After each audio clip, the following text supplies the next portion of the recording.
and welcome back to my YouTube channel. My name is Christina. In today's video, we are talking about giant bird of paradise. I have fallen in love with this plant. And before we get started, let me take a sip of Diet Coke.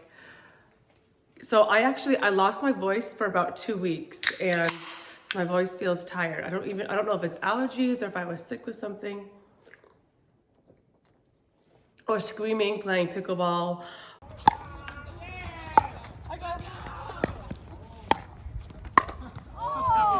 But let me just take a few sips.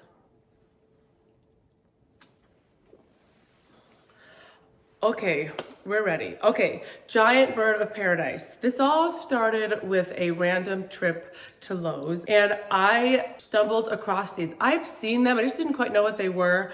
We actually have bird of paradise, the small ones, in my front yard, in our courtyard. I didn't realize that they're two different species. So there's the smaller bird of paradise with the orange flowers, and they grow to be about 3 to 4 feet. Then there is the giant bird of paradise, and they're a little bit pricey, but they're already the mature tree, which grows to about 7+ feet if you're lucky indoors. Outdoors, they can grow about 30 feet, but indoors in a pot, you probably max out at around 7 to 8 feet. The one that I have is about 7 feet, but in the pot, which raises it, up like 1.5 feet. And this plant is just so beautiful and so green and so stunning.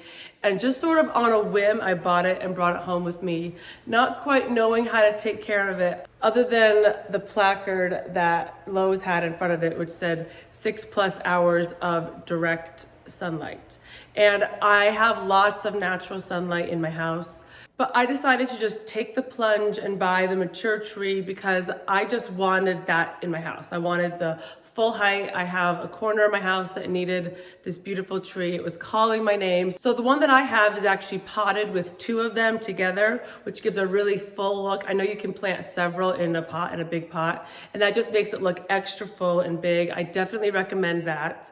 And it kind of helps support each other because they can get a little top heavy over time. One other thing, it does have a beautiful white and blue flower that blooms. Once it's a mature tree, it blooms, but it often doesn't bloom for indoor plants. It only blooms in the wild outside. It can happen inside, but it requires a lot of light. Either way, just the green, huge leaves that are like 3 feet tall are beautiful enough. It doesn't need the flowers to be beautiful. Going back about a month ago, I had this plant for a few weeks and it was doing really well.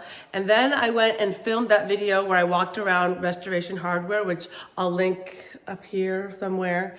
And while I was there, I saw several of these throughout the showroom. And if Restoration Hardware is doing it, they know what's beautiful, they know what's luxurious. So walking around Restoration Hardware, they have these kind of all over their showrooms, and they are beautiful and stunning. So the 2 main plants that Restoration Hardware has in store are giant bird of paradise and fiddle leaf fig trees.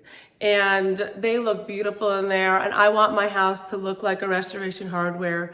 So if you want to have that Restoration Hardware look, get one of these huge plants. So I was kind of looking at how they potted them, and that's where the inspiration for this video came. I loved how they styled their giant bird of paradise. Of course, everything that Restoration Hardware does, at least in my opinion, is the way to do it. It's amazing and beautiful. So I noticed a couple things that they did to style an already gorgeous tree, but just to make it that step above, that Restoration Hardware level. The first thing they do is they put it in one of their huge planters that they sell, which are usually quite pricey. So you can kind of save by getting it somewhere else, and I'll show you where I got mine.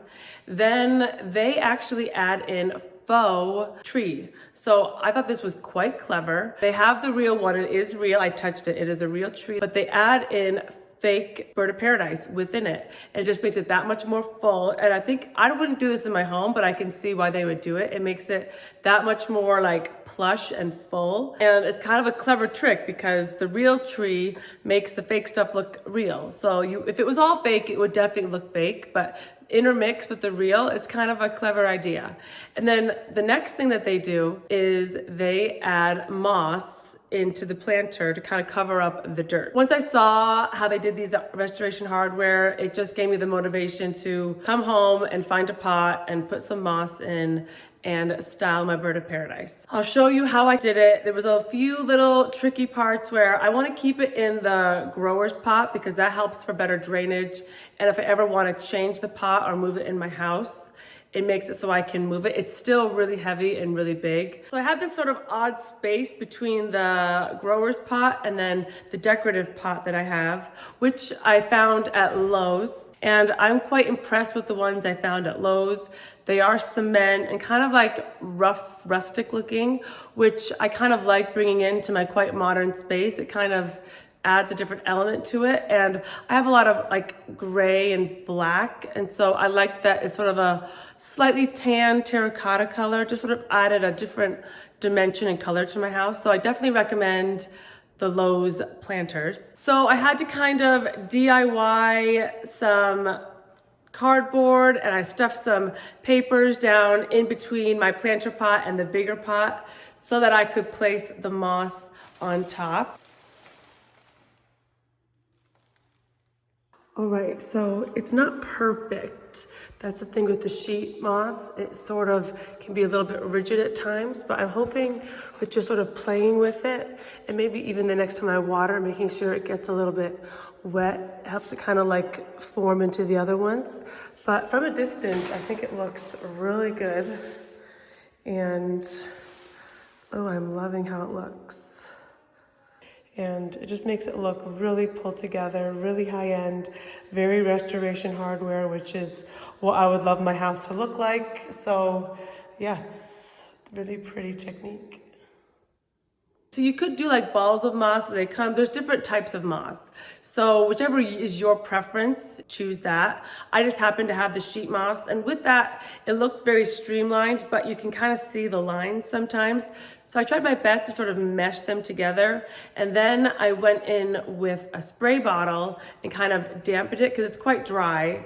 It's dried moss. And so the spray bottle kind of helped soften it and loosen it up. So that way I could sort of mash them more together. And that actually seemed to work quite well. So here's the final look of my plant, sort of the restoration hardware styling look for less. You can style these however you want to. This plant works for any type of house, in my opinion. And the planter you use might change. I think the planter that I have is quite transitional. I think it works in modern spaces as well as traditional, transitional. It could work in a myriad of styles. So that's what I love about the planter. It's huge. So even if my bird of paradise gets bigger and needs a bigger planter pot, I could put that into this pot. So I like that there's room to grow. And I will leave a link for the planter pot that I used down below. I will also link some similar styles that I love. I'll link some of the restoration hardware ones if you want to splurge because they are stunning. They're quite a bit more spendy than what Lowe's or Home Depot has. The mature plant was about $80. The pot was around $80 as well. The sheet moss, which I actually already had, but you can pick that up for under about $10, maybe give or take that price point. $200 is what you're roughly looking at to achieve this look, and up. If you want to get, a more expensive pot, then by all means. But you can achieve this look for under $200. So if you have the space for this plant, and the light, of course, you have to have bright light or indirect bright light. I say it's a no-brainer. Go pick up this plant from your local nursery or Lowe's. You will not be unhappy with this plant. It's easy to take care of, but it makes such a statement. And before you click out of this video, check out one of these other videos of mine. You'll get more inspiration on home decor and home styling, and I'll see you in that next video. Bye-bye.